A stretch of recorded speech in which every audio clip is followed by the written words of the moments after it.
یمن تام یہ میسیج واتی تمن چھ درخواست کرنے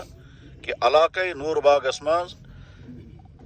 مبارک محل یہ نو بستی یہ ترو یمو آز مسجد سنگ بنیاد ساری علاقہ مسلمان یہ موجود شوق سان ترو یمو سنگ بنیاد مگر پونسک شک واریاہ ضرورت اور چونکہ آبادی چھن ون یہ زیادہ اس لیے مالک ہیکن زیادہ مدد تہ کرت یمن یمن بائن تام یہ آواز واتی تم ہیکن شوق سان یہ مشید تعمیر کرنس من پن مدد دت جناب یتھ محلس کیا ناو مبارک کالنی نور باغ اس یہ محل یہ بستی آبادی کار پہ گئی سٹارٹ ون چھن پور بستی آمت اس زمین یہ یہ کوروا تھی پرچیز یہ ہتوا تھی مول کہ کنس وقف کورمت مول ہوتو یمس انسانس مول ہو تمس اوسا پنن زمین تمس کاغذات برابر تمس یہ ڈیلنگ کرو تمس ما گو کان ظلم تمس ما ترو کان پریشر تمس خوش دلی ست ٹھیک تمس کروا سوری پیمنٹ کہ ون بقایات کاغذات گیا کہ ون گھنائی اندر پروسیس تھی محلک ساری متفق ات پہ بہتر جناب مبارک چھو محلس تہ ناو مبارک علاقہ نور باغس مز محلہ مبارک یت من مشید تعمیر کرنک تو ارادہ انشاءاللہ اللہ تعالیٰ کرن جلد سے جلد مشید تعمیر کرنس میں مدد تو پونسوا کی جمع گومت کہ ون گھنائی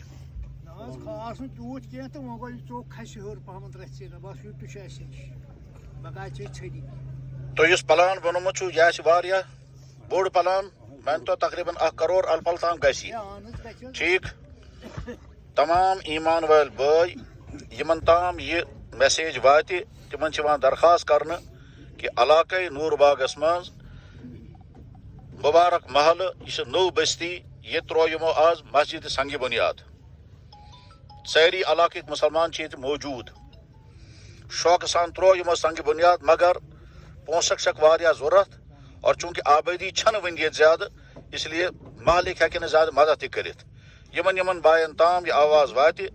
تم ہیکن شوق سان یہ مشید تعمیر کرنس من پن مدد دت اللہ کے نبی علیہ الصلوۃ والسلام کا مبارک ارشاد ہے من بنا مسجد للہ بنا اللہ لہ بیتا فی الجنہ جس انسان نے اللہ کی رضا اور اللہ کی خوشنودی حاصل کرنے کے لیے مسجد تعمیر کی بنا اللہ لہ بیتا فی الجنہ اللہ تعالیٰ اس کے لیے جنت میں گھر تعمیر کرے گا اور اس حدیث سے زیادہ اوپر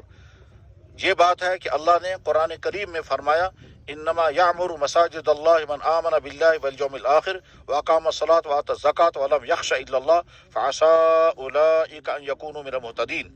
بلا شبہ مسجد تعمیر کرتے ہیں وہ لوگ کہ جن کو اللہ اور آخرت پر ایمان ہے اور اللہ کے علاوہ وہ کسی سے نہیں ڈرتے یہ لوگ یقیناً ہدایت والے ہیں مسجد تعمیر کرنے کے 2 معنی ہیں ایک معنی ہے کنسٹرکشن ڈھانچہ کھڑا کرنا اور ایک معنی ہے مسجد کو آباد کرنا پہلا کام بھی ایمان والا کرے گا دوسرا کام بھی ایمان والا کرے گا لہذا شوق سے مسلمان اس مسجد کی تعمیر میں ان کا تعاون دیں اور جو کچھ بھی تعاون دیا جائے گا انشاءاللہ وہ ابد الآباد تک ان کے لیے صدقہ جاریہ رہے گا اس لیے کہ مسجد جب بن جاتی ہے تو قیامت تک مسجد ہوتی ہے دنیا میں یہ جائے تھی مشید بنے یہ قیامت تام مشید اور قیامت تام روز ثواب صدقہ جاریہ چالو یم انسان یم حساب تھی یت میں مدد کورمت آسے اپنے والدین کے نام ایصال ثواب کرنا ہو بیویاں شوہروں کے نام شوہر بیوی کے نام والدین اولادوں کے نام اولادیں والدین کے نام ایصال ثواب کے لیے اس میں تعاون دیں اور انشاءاللہ یہ صدقہ جاریہ رہے گا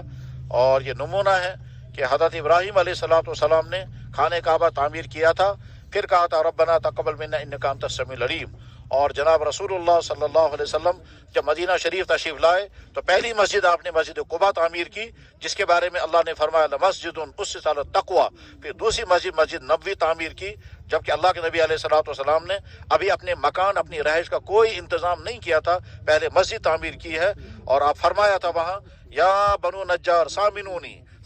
یا بنو نجار او بنو نجار والو مجھے اس قطع زمین کی قیمت بتاؤ تو انہوں نے جواب میں عرض کیا لا نطلب ثمنا الا للہ حضرت ہمیں اس کا پیسہ نہیں چاہیے ہم یہ زمین اللہ کے لیے وقف کرتے ہیں اللہ کے نبی علیہ السلام نے بعد میں بھی ان کی قیمت ادا کر دی اور اس طرح سے مسجد نبوی تعمیر ہوئی دنیا میں جہاں بھی مسجد بنتی ہے